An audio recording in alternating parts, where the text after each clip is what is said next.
I'm motivated by fear. Fear of fear. I hate being scared to do something. It's very simple. This is what I believe, and I'm willing to die for it. Yeah. Period. You can't be scared to die for the truth. The truth is the only thing that's ever going to be constant. And you can't fear what might happen to you if you were to tell the truth. Because what happens to you if you don't tell the truth is worse than telling the truth will ever be. The first step before anybody else in the world believes it is you have to believe it.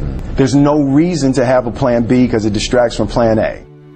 And I think psychologically, the advantage that gives me over a lot of people that I have been in competition with in different situations is it's difficult to take the first step when you look how big the task is. The task is never huge to me. It's always one brick. I believe, and I learned very young, that you don't try to build a wall. You don't set out to build a wall. You don't say, I'm going to build the biggest, baddest, greatest wall that's ever been built. You don't start there. You say, I'm going to lay this brick as perfectly as a brick can be laid. There will not be one brick on the face of the earth that's going to be laid better than this brick that I'm going to lay in this next 10 minutes. Yeah. And you do that every single day. And soon you have a wall. And soon you have a wall. I've never really viewed myself as particularly talented. Where I excel is ridiculous, sickening work ethic. You know, while the other guy's sleeping, I'm working. While the other guy's eating, I'm working. The separation of talent and skill is one of the greatest misunderstood concepts for people who are trying to excel, who have dreams that want to do things. Talent you have naturally. Skill is only developed by hours and hours and hours of beating on your craft. I always knew that I could work hard enough. There wasn't an issue with discipline, or there wasn't an issue with the ability to sacrifice or the willingness to sacrifice. There's no easy way around it. No matter how talented you are, your talent is going to fail you if you're not skilled. Mm-hmm. You know, if you don't study, if you don't work really hard and dedicate yourself to being better every single day. Mm-hmm. This one year, my father had his shop, and he decided for whatever reason that he wanted a new wall on the front of his shop. So he tore down probably about 16 feet high and probably about 30 feet long. He just completely tore the wall down, and my brother and I had to dig a 6-foot hole. We for the foundation. For the foundation. Right. We would mix in the concrete by hand. A year and a half. We were building this wall for a year and a half. Every day after school, we would come in, mixing concrete, putting it in the hole, doing it. And it was just myself and my little brother. And I remember standing back, looking at that wall, saying, there's going to be a hole here forever. A year and a half later, we laid the final brick. And my father stood back with my brother and I know he planned this. He says he didn't, but I know he had been planning this and writing this for his for the past 2 years.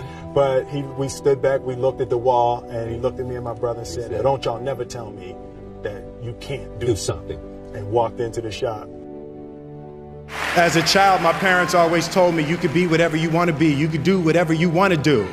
And you know, that office, that position, the highest office on the face of the earth, it was something I heard my parents saying it, but I didn't totally believe it. Yet I went out in the world and I carried myself and I held my head high and I stood there and I looked people in their eyes and I talked to people as if I was deserving of everything that this planet has to offer. I really want to say to children out there and to people who are watching, Confucius said one time, he who says he can and he who says he can't are both usually right. few months ago, I said that I believe that if I chose to, I could be the president of the United States.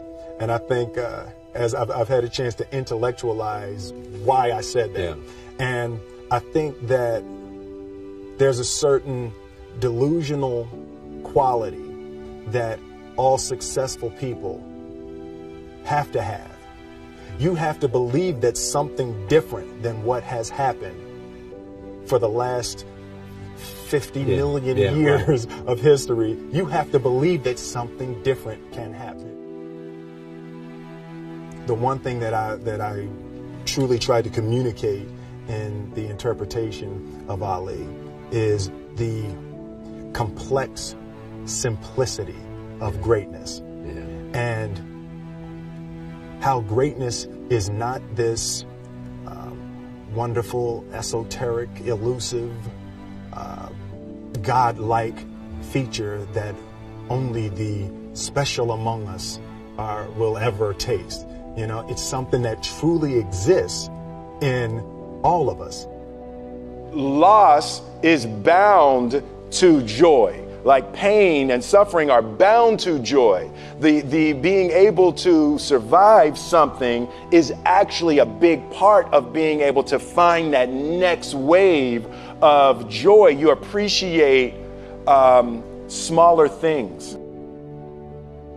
I hated being scared, you know, that I didn't want to even take the meeting. I just hated that being scared to do something.